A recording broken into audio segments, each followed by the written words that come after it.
अस्सलाम वालेकुम नाज़रीन। नमाज का अदा न करना, नमाज छोड़ देना, जानबूझकर नमाज में कोताही करना या फिर नमाज से गाफिल हो जाना, ये कबीरा गुनाहों में से है। सूरह मुदस्सिर की आयत नंबर 42-43 में अल्लाह ताला इरशाद फरमाते हैं कि जन्नत वाले जहन्नम वालों को देखेंगे तो उनसे पूछेंगे, ए जहन्नम वालों, तुमने ऐसा कौन से अमल किए जो आज तुम जहन्नम में हो? तो वो ये कहेंगे कि हम नमाज़ पढ़ने वालों में शामिल नहीं थे। लम यकू मिनल मुरसलीन, यानी हम उस लिस्ट में शामिल नहीं थे जो नमाज़ पढ़ते थे। हम सब दिन में 5 बार हय्या अलस सलाह की आवाज़ सुनते हैं, रमज़ान में भी सुनते हैं, रमज़ान के बाद भी सुनते हैं। तो जिस खातिर, अल्लाह की खातिर हम रमज़ान में नमाज़ के लिए जाते हैं, तो रमज़ान के बाद हम उस अल्लाह की खातिर नमाज़ के लिए क्यों नहीं जाते? हम ईद की नमाज़ में जब सुनते हैं हय्या अलस सलाह तो हम नमाज़ पढ़ने जाते हैं, लेकिन हम रोज़ नमाज़ में क्यों नहीं जाते?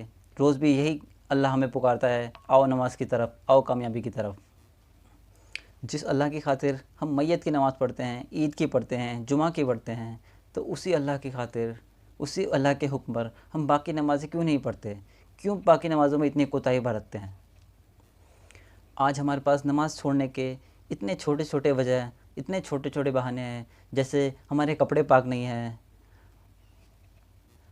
हमें पढ़नी नहीं आती, रोज़गार का मसला है, या फिर हमें वक्त नहीं मिलता, मेरी जॉब ही ऐसी है कि मैं दिन में टाइम नहीं निकाल पाता।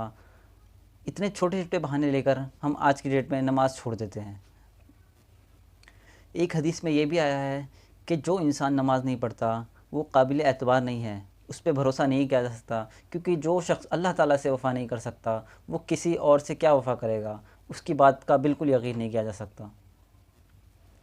रोज़गार के चक्कर में, दुकानों के चक्कर में, जॉब के चक्कर में हम अक्सर अपनी नमाज़ों को छोड़ देते हैं, ज़ाया कर देते हैं। अपनी रोज़ी कमाने के लिए हम राज़िक को भूल जाते हैं। क्या ये सही है?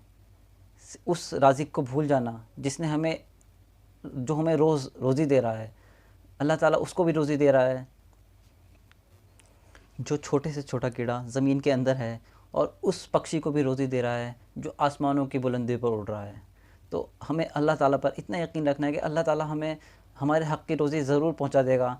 उसके चक्कर में हम नमाज़ों को ज़ाया कर दें, ये कहाँ तक दुरुस्त है?